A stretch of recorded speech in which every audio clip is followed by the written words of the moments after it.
इस समय आप देख रहे हैं YouTube टीवी।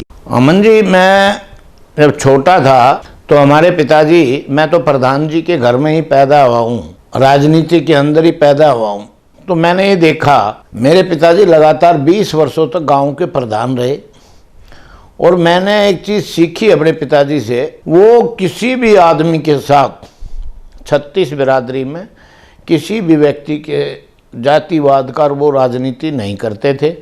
उनकी बड़ी एक स्पष्ट ये बात रहती थी कि भाई जैसे मेरे घर से चाय बन के जाएगी तो 20 लोग बैठे हैं, उसमें 2-3 लोग अलग बिरादरी के लोग हैं, हरिजन है, एससी है, दूसरे लोग हैं, लेकिन मेरे घर से ऊपर से जो चाय बनती थी और जाती थी तो वो सबको एक समान दृष्टि से दी जाती थी। और हमारे पिताजी भाई जमींदार बड़े थे, हमारे दादाजी, तो जब वो छोटी कास्ट के लोग भी आते थे तो उनको एक समान कभी नीचे ज़मीन पर नहीं बैठने देते थे। और हमारे पिताजी की खासियत थी, आपने उनको वोट ना भी दिया और उनका कोई काम जब आता था तो हमारे पिताजी फर्स्ट प्रायोरिटी पे करते थे। उनकी ये सोच होती थी, बल्कि मैं भी कई बार कह देता जब शाना हुआ तो मैं, पिताजी इसने तो हमारी वोट ही नहीं दी। बोला कोई ना, इसकी उस समय कोई दूसरी मजबूरी रही होगी, कई कमेंडमेंट रही होगी जो इसने दिया। अब हम काम तो भाई बनने के बाद सबके हैं और सबका काम मैं करूँगा, वो मेरा काम है। जब जनता ने मुझे चुन लिया तो मेरा काम है सबको समान दृष्टि से देखना। उस समय उसकी क्या मजबूरी रही होगी, हो सकता है इसलिए उसने हमारे को वोट नहीं दिया। वो एक तो सादगी के साथ भी बहुत थे, अगर किसी को झड़काना तो वो मुंह पर ही झड़काते थे, कोई 50 बार बुरा माने। वो क्वालिटी मेरे में भी है।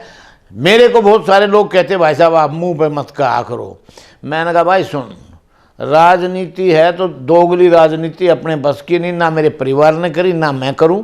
काने को काना कहने में कोई गलत बात नहीं है। और हमारे हाथ में जो 5 उंगलियां हैं सभी तो एक समान नहीं, सूर्य के प्रकाश से तेज से प्रकट हुई ये उंगलियां सारी बरोबर क्यों नहीं हुई?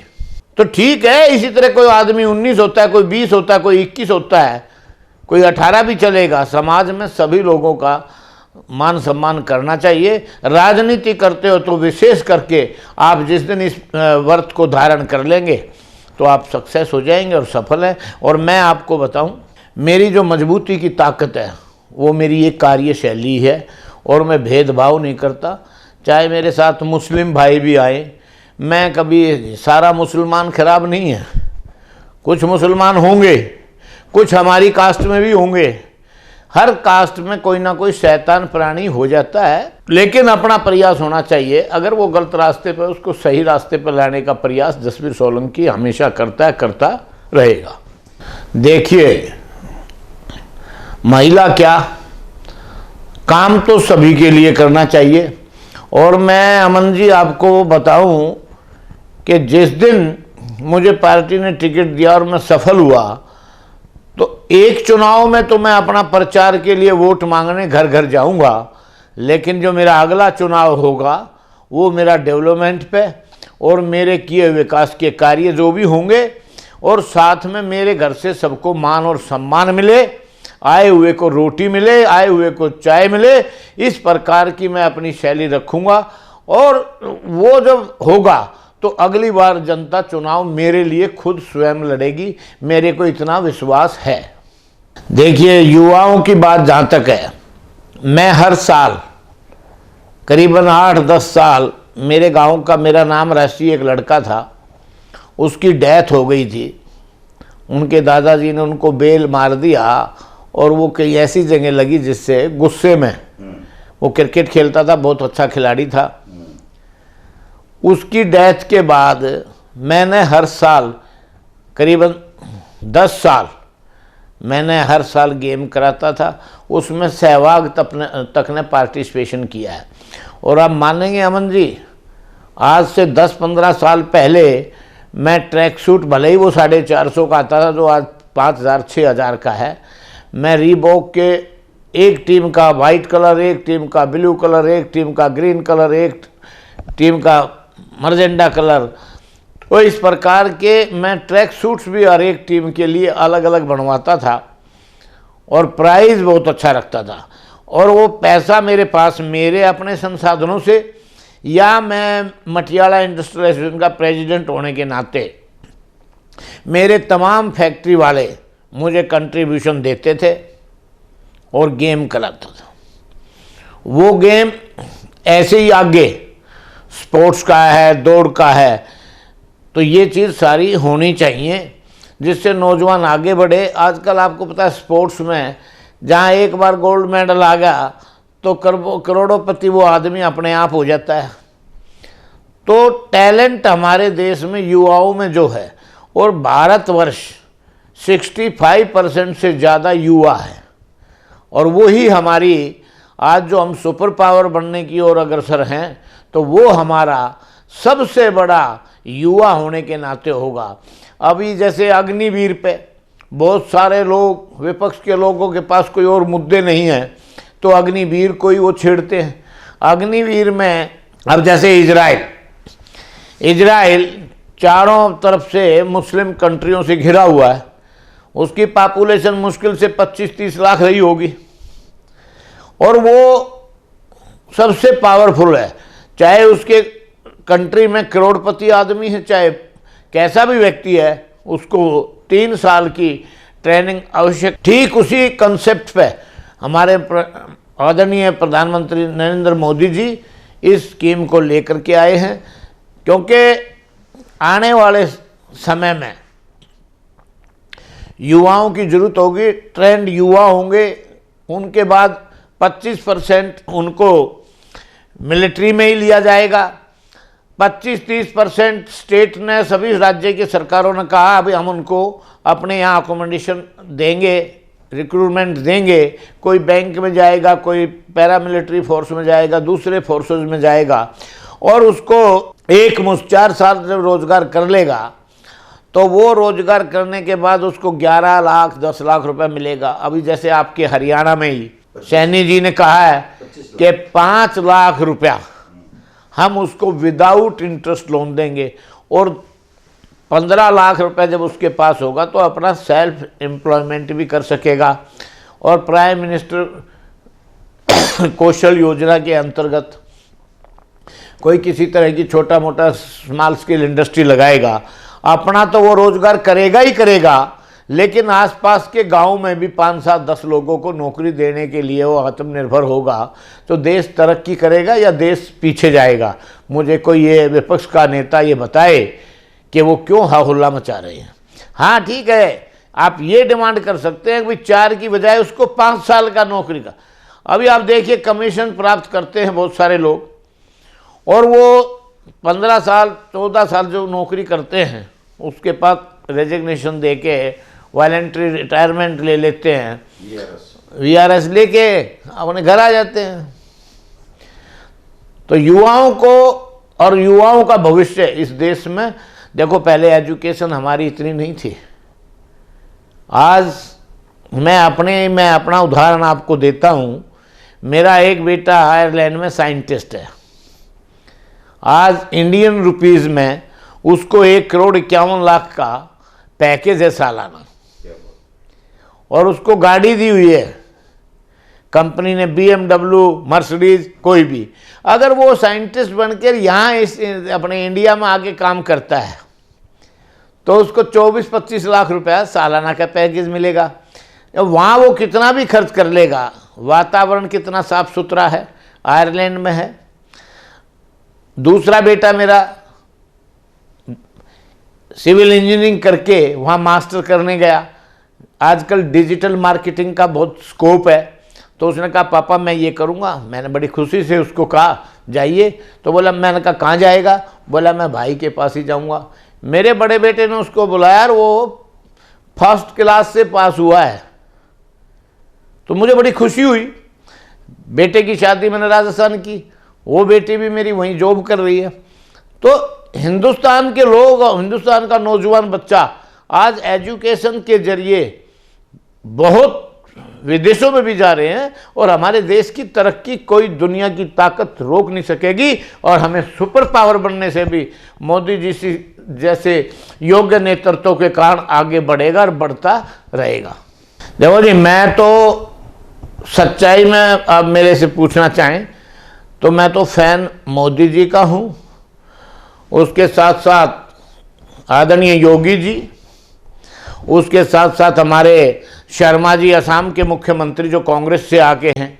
काम करने वाला आदमी आगे बढ़ेगा। अब जैसे फडणवीस जी का ले लीजिए, उन्होंने डिप्टी सीएम रहते हुए पार्टी को 104 से 132 पे ले जाके किया, तो काम किया है, लोगों को सेटिस्फाई किया है, लोगों के बीच में रहा है 24 घंटे, तो वो सक्सेस हुआ है। ऐसे ही स्वराज जी को देख लीजिए, लगातार। अब हरियाणा में हम तीसरी बार आ गए। बहुत लोग शोर मचा रहे थे कि भाई जाट वोट नहीं देगा, लेकिन जाट युवा लड़कों ने ज़्यादा वोट दिया हमें। वो जातिवाद की राजनीति नहीं करते। और मोदी जी का नारा तो आपने देखा है, बटेंगे तो कटेंगे, और दूसरा नारा मोदी जी ने दिया, एक रहेंगे तो सेफ रहेंगे। उसमें आप बताइए मुसलमान के खिलाफ थोड़ी है भाई। हम हिंदुस्तान के लोग, सभी जाति धर्म के लोग एक रहें और हिंदुस्तान के भारत माता की जय का नारा लगाए और खाए इंडिया का और गुण गाए पाकिस्तान का, गुण गाए अमेरिका का, तो वो इस देश में चलने वाला नहीं है। देखिए, इससे पहले एक इंटरव्यू आपने मेरा 2 महीने पहले जब वो चुनाव थे 4 राज्य के, जब आपने लिया था, तो मैंने आपको बड़े स्पष्ट शब्दों में कहा था कि हमारी उत्तर प्रदेश में 272 से 74 सीटें आने जा रही हैं। और उसके बाद मैंने आपको कहा था 45 से 48 सीट हमारी उत्तराखंड में आएंगी। पंजाब में हमारी 3% वोट आई थी, वहाँ हमने वोट और परसेंटेज बढ़ाया, सीट भले ही हमें नहीं मिली। और एक और अन्य राज्य था। तो हम आज भी दिल्ली में आश्वस्त हैं, अगर भारतीय जनता पार्टी का शीर्ष नेतृत्व टिकटों में पारदर्शिता रखे और सही कैंडिडेट, प्रत्येक विधानसभा में हमारे पास एक नहीं 2-2, 3-3 कैंडिडेट हैं, लेकिन उन तीनों कैंडिडेटों को पता है कि जसवीर कितना मजबूत है, शर्मा जी कितने मजबूत हैं, यादव साहब कितने मजबूत हैं। हर एक कार्यकर्ता को भी पता होता है। दावेदारी है पार्टी टिकट सही आदमियों को देगी तो निश्चित तौर पर हमारी 100% भारतीय जनता पार्टी की दिल्ली में सरकार बनने जा रही है। और अब की बार इस चोर केजरीवाल को भगा करके ही दम लेंगे, ये मेरा सोचना। कोई आंकड़ा आप बताना चाहे तो कितनी सीटें? मैंने कहा 40 से 42 सीटें। 40 से। अब मैं आपको कह दूं हम 56 सीट जीत जाएंगे, जैसे 93 में जीते थे। वैसा कोई समीकरण अभी नहीं है, क्योंकि मैं फ्री बीज के अगेंस्ट हूं। आदमी खेतीबाड़ी करता है, उसको सब्सिडी दे, वो तेल खरीदता है, उसमें सब्सिडी दे। एक मर्सिडीज कार को चलाने वाला व्यक्ति, उसको भी सब्सिडी मिलती है तेल में, डीजल में। और एक किसान का काम करने वाला, वो 8 लीटर 5 लीटर तेल फूकता है, उसको सब्सिडी मिलनी चाहिए। टायरों में ट्रांसपोर्टेशन जब होता है, कोई चीज़ कहीं पैदा होती है, कोई पंजाब में ज़्यादा पैदा होती है, कोई हरियाणा में ज़्यादा पैदा होती है, कोई राजस्थान में ज़्यादा पैदा होती है, वो चीज़ मार्केट में लाने के लिए उस प्रकार के ट्रांसपोर्टेशन में कंसेशन देना चाहिए उन ट्रांसपोर्टर्स को। उसमें टायर्स में भी उसको वो देना चाहिए सब्सिडी, जिससे आदमी तरक्की करेगा। एक बिजनेसमैन है, 2 करोड़ की गाड़ी ले रहा है डीजल की, उसको भी सब्सिडी पे डीजल मिल रहा है, और जो बेचारा किसान है उसको भी। तो ये भी खत्म होना चाहिए। और हाउस जो इनकम टैक्स है भाई, पहले जो नौकरी करते थे बढ़िया बेचारे, वो ही ये इनकम टैक्स देते थे। इनकम टैक्स की श्रेणी में इसको थोड़ा टैक्स को कम करे देश की गवर्नमेंट, और टैक्स कलेक्शन ज़्यादा लोगों से हो और आपके पास पैसा ज़्यादा आएगा, तो सरकार उतनी ही तरक्की हिंदुस्तान में ज़्यादा कर पाएगी। देखिए अमन जी, मैं विधायक बनूं, मंत्री बनूं, वो पार्टी का काम होगा, लेकिन मेरा एक ब्लूप्रिंट है। गवर्नमेंट जैसे फर्नीचर मार्केट है। गवर्नमेंट को इस प्रकार का एक फर्नीचर जोन दिल्ली में डेवलप करना चाहिए। एक इलेक्ट्रिसिटी का है तो एक अलग से इलेक्ट्रिसिटी का जोन करना चाहिए। बीच शहर की भीड़ को कम करना चाहिए, क्योंकि अब हर आदमी चांदनी चौक जाके इलेक्ट्रिसिटी और अन्य सामान खरीदता है तो ट्रांसपोर्टेशन का लोड बढ़ता है, पॉल्यूशन ट्रैफिक का बहुत हो जाता है। तो इस प्रकार के दिल्ली में अभी भी काफ़ी ज़मीन है, अलग अलग जोन बना दिए जाए।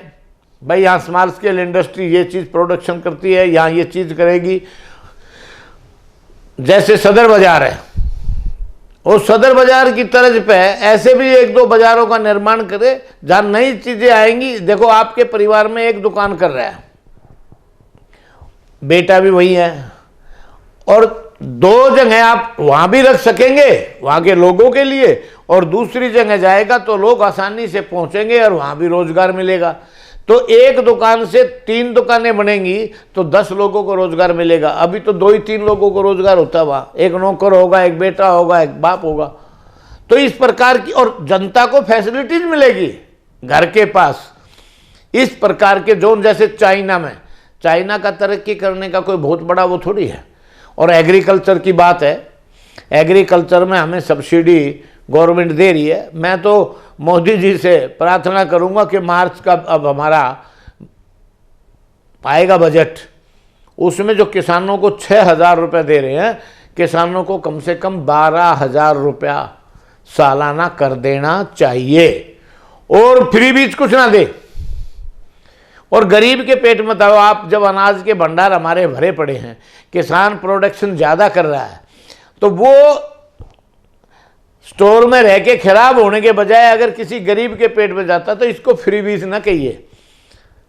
मोदी जी का सपना है कोई भूखा आदमी एक भी इस देश में ना सोए, कुपोषण से किसी की मृत्यु ना होए। तो ये मोदी जी का ड्रीम है, तो उस पर वो कर रहे हैं। कई बार हमारे बारे में, मोदी जी के बारे में कहते हैं ये भी तो अनाज फ्री बांट रहा है। ऐसा नहीं, अगर आप सामर्थ्यवान हैं तो लाइन में मत लगिए। जो गरीब है, जिसके घर में चूल्हा नहीं जला, उसको पहले स्थान दीजिए। नहीं, देखो दिल्ली में हमारी सरकार बनी, हम भले ही विधायक ना बने, हम भले ही और ना आए, लेकिन भारतीय जनता पार्टी की सरकार लाने के लिए जी तोड़ मेहनत करूंगा। और सरकार आने के बाद और बहुत सारे पद होते, कहीं चेयरमैन बन जाता है, कोई किसी चीज़ का बन जाता है। उसके बाद भी आप अपनी बात अपने पार्टी के प्लेटफॉर्म पर बड़ी ताकत के साथ रख सकते हैं। और जसवीर डरने वाला नहीं है किसी से। जब हमारी सरकार बनेगी तो हम लोगों ने उसमें खून पसीना बहाया है, और अपनी सरकार से ताकत के साथ अपनी हर मांग मनवाने का काम करेंगे, जो जायज़ होगी, जो जनता के हित के लिए होगी। पार्टियां जनता के हित के लिए बनती हैं, अपना घर भरने के लिए पार्टियों का चुनाव नहीं होता। देखिए अमन जी, जो भी मेरे साथी इस मेरे वीडियो को देखे, तो मैं 7 से 10 अपने मटियाला गांव शांति गार्डन में मेरा ऑफिस है, सुबह 7 से 10 बजे तक। चाहे मेंबर ऑफ पार्लियामेंट से रिलेटेड कोई समस्याएं हैं तो मैं तुरंत मैडम कमलजीत सहरावत जी को फ़ोन लगा करके उनसे पूछ लेता हूँ आपका क्या प्रोग्राम है, और फलां आदमी मेरे पास इस समस्या को लेके आया है। तो मेरे से बोलती है कि भाई आप एक व्हाट्सएप कर दें, या उसकी जो समस्या उसको लिख करके टाइप करके मेरे पे व्हाट्सएप कर दें। और दूसरा, मेरे अपनी द्वारा जो भी समस्या होगी उसको हल करवाने का 100% प्रयत्न मैं करता हूं और करता रहूँगा। पारिवारिक समस्याएं भी हैं, किसी के बेटी का बाप का झगड़ा भी है, उस प्रकार की भी समस्याएं हैं। अभी जैसे मैं एक उदाहरण के तौर पर बताऊं, हमारे मटियाला गांव के शमशान घाट पर एक घटना घटी। हमारे जो पंडित जी थे वो रहते थे, उनकी बेटे ने सुसाइड किया, बहुत बुरा हुआ। उसके बाद 2 महीने बाद पंडित जी की डेथ हुई, और उसके बाद उसकी पुत्र वधू वहाँ रह रही थी, उसके बच्चे छोटे छोटे, हमने कमरा बनवा करके दिया हुआ है। आप जैसे किसी सामाजिक जो सोशल सेवा करते हैं, कुछ योगदान हमने कुछ और लोगों से लेके उसका पक्के रूम बनवाए, 2 लैट्रिन बाथरूम बनवाया। आज वो रह रही थी पंडित जी के साथ, तो वो लकड़ी वगैरह भी लाते थे, तो वहाँ उनका काम चल रहा था शमशान घाट में। तो एक दूसरे आए और उन्होंने चाहा कि भाई मैं ऐसे इस पर आ जाऊँगा और जसवीर जी को भी मैं सेट कर लूँगा। मैंने बिल्कुल मना कर दिया। आज उसके परिवार पर जो विपदा पड़ी है, मैंने उसको कहा घबराने की कोई ज़रूरत नहीं है, ईमानदारी से आप काम करें, जैसे पंडित जी करते थे ऐसे ही आप काम करते रहिए, आपको किसी के से डरने की ज़रूरत नहीं है। ये मेरा नंबर है, जब भी हो मेरे घर पे मत आना, मुझे फ़ोन करना, मैं स्वयं तुम्हारे वहाँ आऊँगा और उससे निपटने का काम करूँगा। तो हौसला अफजाई होती, रोती हुई आई थी। देखो क्या कई तरह के लोग होते हैं, लेकिन मैंने कहा बिल्कुल भी नहीं भाई, ये रहेगी। और उसको मैंने कह दिया भाई तेरा भाई वगैरह हो जो आगे तेरा ये काम संभाल ले और तेरा सहयोग करे, तो इस प्रकार के आदमी, लेकिन रहेगी तू। तो और बहुत सारी समस्याएं हैं, समस्याओं का अंबार है जी यहाँ दिल्ली में। और मेरी तो जो इस वीडियो को मेरे को देख रहा है, मेरा उनसे नम्र निवेदन है कि साथियों, किसी भी प्रकार की समस्या हो, सिर्फ मटियाला विधानसभा की नहीं, पूरी दिल्ली में कहीं भी कोई समस्या होगी, जसवीर सोलंकी आपकी हर एक समस्या का हल है। जी, जसवीर जी को मैं पिछले 25-30 साल से जानता हूं और जसवीर जी का स्वभाव जो है बिल्कुल ही सरल स्वभाव है, सबसे मिलनसार है और सबके सुख दुख में बढ़ चढ़ कर हिस्सा लेते हैं, सामाजिक कार्यक्रमों में भी बढ़ चढ़ कर हिस्सा लेते हैं। जी ऐसी तमाम घटनाएं जी, जैसे कि किसी का पिछले वर्ष की ही बात है, किसी बुजुर्ग का देहांत हो गया था, उनके घर परिवार में कोई भी ऐसा नहीं था जो कि उनके जो हमारे ये होते देहांत से संबंधित जो क्रियाएं होती है उसके संपूर्ण करवा सके। जसवीर जी ने अपने पास से खुद 12,000 रुपये का खर्च करके भी उनका वो करवाया। जसवीर जी जैसे आदमी ही अगर राजनीति में आएगा ना जी, तो तभी ही काम हो सकता है, वरना जैसे हमारे पिछले विधायक रहे वो मोस्टली गुजरात रहते थे, उससे पहले वाले आते थे वो पुष्पांजलि रहते थे। जसवीर जी कम से कम हमारे मटियाला विधानसभा में तो रहेंगे ना जी, चाहे वो नजफगढ़ का आदमी हो चाहे अपने द्वारका का हो, विद इन 15 मिनट्स के अंदर तक जसवीर जी से संपर्क कर सकता है। और जो आदमी हमारे बीचों रहेगा वो काम भी जरूर करेगा। काम जसवीर जी की यहाँ की सब जनता जानती है, कितने बढ़ चढ़ कर वो काम करते हैं लोगों के लिए। जसवीर जी को मैं 30 साल से जानता हूँ। वो सामाजिक कोई भी काम हो क्षेत्र का, वो बढ़ चढ़ के हिस्सा लेते हैं। चाहे सीलिंग का मामला हुआ है यहाँ पर मटियाले में, तब भी जसवीर सोलंकी जी ऐसे नेता थे, उस सीलिंग के आंदोलन को बंद कराने में उनकी अहम भूमिका रही। देखो, जसवीर एक ऐसे नेता हैं, मेरे 2008 में चाकू लगे थे, जसवीर जी ने मेरे को हॉस्पिटल पहुंचाया, आर्थिक मदद भी की बहुत सारी, गांधी नर्सिंग होम तक गए हो। मैं मनसाराम पार्क में रहता हूं। जसवीर जी गरीब की शादी हो, गरीब कन्याओं की, जब भी लोग आए हैं 10-20 इकट्ठे होके जसवीर जी के पास, तो जसवीर जी ने हमेशा धन से भी मदद की, गार्डन भी निःशुल्क किया।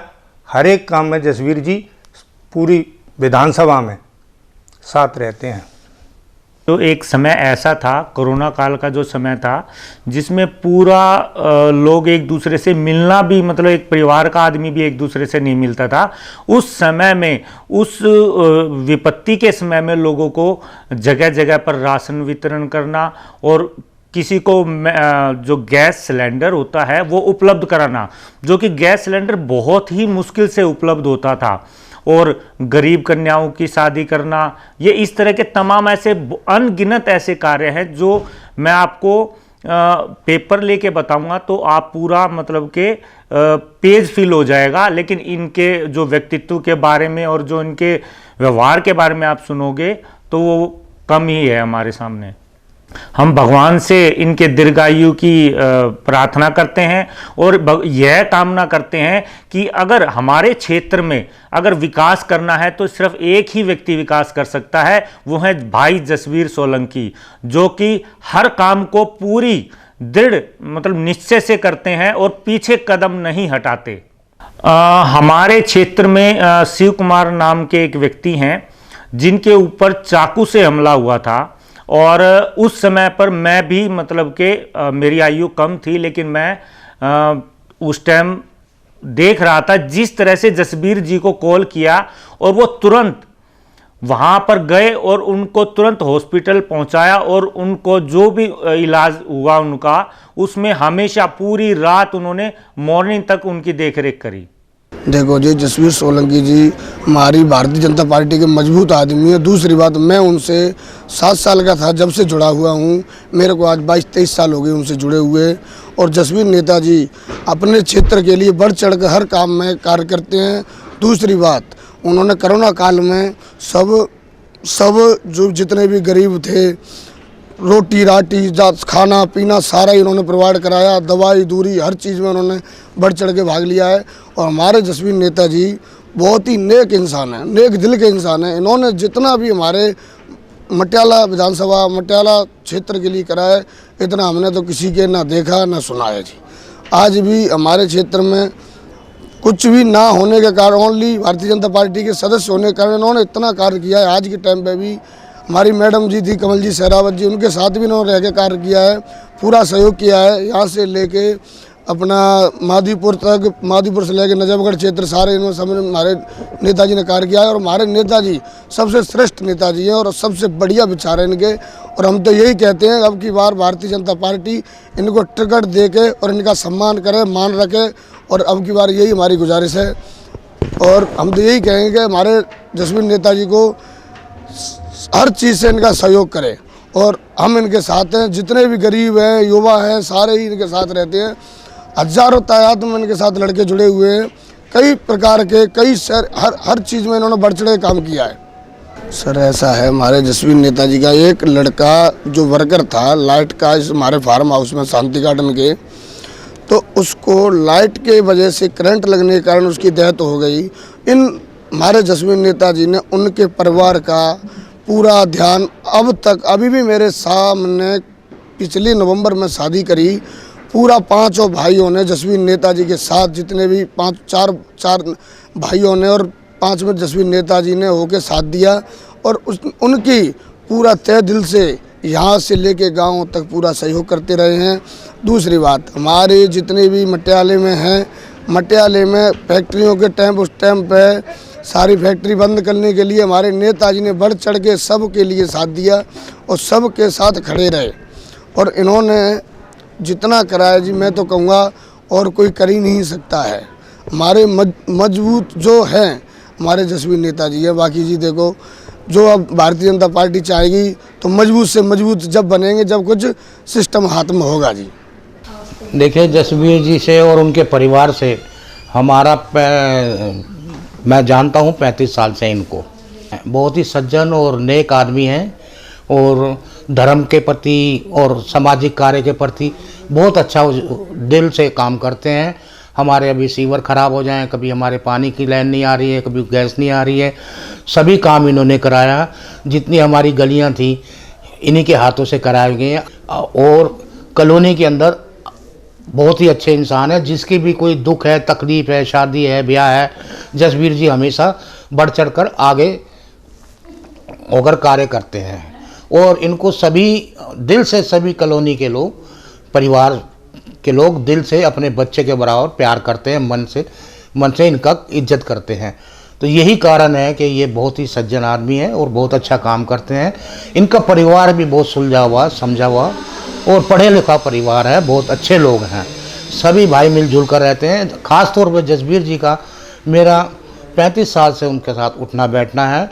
और जसबीर जी ने मुझे एक निजी प्लॉट उन्होंने अपने यहाँ इसी कॉलोनी में डी ब्लॉक नन्हे पार्क में दिया है। और आज से 25 साल पहले मुझे ये प्लॉट दिया था। साथ में उन्होंने मेरे को बनाने के लिए मदद की थी। बहुत ही अच्छे लोग हैं, बहुत ही अच्छा परिवार है। और मैं समझता हूँ कि हमारे इस एरिया में इससे अच्छे कार्य करने वाले जसबीर जी से मुझे कोई दिखाई नहीं देता जी। मेरी भांजी है, वो समाल का ब्याही हुई है। सन 1995 में जसबीर जी ने हमारी दिल से मदद की थी। उस टाइम हमारी आर्थिक स्थिति ठीक नहीं थी। इन्होंने पूरी शादी का खर्चा, खाना पीना सब चीज़ का जुम्मा लिया। दान दहेज जो भी है इन्होंने खुद किया, स्वयं किया। और आज काफ़ी अच्छे घर में है और बहुत अच्छे परिवार में सुखी है। मैं तो यही कहना चाहूँगी, जसवीर भाई साहब बहुत अच्छे इंसान हैं, लोगों से उनका बहुत अच्छा व्यवहार है, लोग बड़ा रिस्पेक्ट करते हैं, बच्चों के साथ उनका बहुत है, सबको नमस्कार करके निकलना, सबसे हंस कर बात करना, यही सब उनमें बहुत अच्छी खूबियाँ हैं जो हम चाहते हैं कि उन्हीं को टिकट मिले। बाकी उनका हर जगह कुंवारी लड़कियों की शादी में मदद करते हैं, सब जगह पे उनका अपना अलग से प्रोत्साहन रहता है, बढ़ चढ़ के लोगों में सबसे अच्छा व्यवहार है। मैं ये बताना चाहूँगा जो मेरे साथ भाई साहब ने जो मेरे पे किया है उपकार, वो बहुत बड़ा उपकार किया है, उसको मैं भूल नहीं सकता। जैसे कि मेरी शादी हुई 2016 दिसंबर में, और उस समय लॉकडाउन भी लगा हुआ था, तो उसमें भाई साहब जसवीर सिंह सोलंकी जी ने मेरी शादी कराई, कपड़े बहुत से और पैसे भी, किसी भी चीज़ की कमी नहीं आने दी, और जैसे सुना था उससे बहुत बढ़ के इन्होंने काफ़ी किया है मेरे लिए। और मेरी बहन की भी शादी कराई इन्होंने, उसमें भी बहुत हर चीज़ से मदद की मेरी, जैसे मैंने सुना था उससे बहुत ज़्यादा मेरे लिए किया। क्या मदद, किस प्रकार से, कैसे कैसे की? जैसे कि जो भी एक आम आदमी का वो होता है, उसमें पैसे से लेके कपड़े तक की सब चीज़ की मदद की मेरे लिए। और मैं पहले बदायूं में काम करता था, तो भाई साहब के आदमी वहाँ पे काम किया करते थे, तो भाई साहब के बारे में ऐसे बोलते थे कि वो जसवीर सिंह सोलंकी ये है, ऐसे हैं, वैसे करते हैं। फिर वे बोलने लगे, सोनू भाई तुम एक फेरी वहाँ रह लो। मैं बहुत मिडिल क्लास आदमी हूँ, छोटा सा, तो मेरे को वहाँ पे बोला गया कि तुम वहाँ रह के देखो, ऐसे हैं, वे बहुत अच्छे आदमी हैं। फिर मैं जब यहाँ पे आया तो मेरे को उससे भी ज़्यादा मतलब अच्छा लगा रह के। और 2016-15 में आया मैं, लास्ट में 16 की शुरुआत में, और जब से आज तक मैं जसवीर सिंह सोलंकी जी के साथ में ही रहता हूँ। और आज तक की कोई भी मेरे को ऐसा नहीं है कि मैं नौकरी करता हूँ, ऐसी कोई बात नहीं आई। घर में रखते हैं, हर चीज़ की ख्याल रखते हैं, अपना बच्चा समझ के वो मेरे लिए बच्चा मानते हैं। बस जसवीर जी बहुत अच्छे आदमी हैं। और मैंने यहाँ नहीं, मैंने जहाँ भी जिक्र करा अपने कहीं भी इलाके में, जैसे कि ऐसे हैं जसवीर जी वो, तो हर आदमी उनको मतलब जानता है, हर आदमी जानता है। और काम भी बहुत अच्छे करते हैं, गरीबों के लिए भी हर वक्त खड़े रहते हैं। अभी सुनने में आ रहा है कि मटियाला के लोग चाहते हैं कि इनको भारतीय जनता पार्टी टिकट दे ताकि ये विधायक बने और इस इलाके का चौमुखी विकास करें, तो इस पर सोनू भाई आप क्या कहना चाहोगे, आपकी क्या इच्छा है? मेरी तो इच्छा यही है, बन जाए तो बहुत अच्छा हो जाएगा, और बनने चाहिए भाई साहब। भारतीय जनता पार्टी को आप क्या कहोगे, वो टिकट इनको दे या नहीं दे, या क्या कहोगे? देना चाहिए भाई साहब, भारतीय जनता पार्टी को टिकट देना चाहिए।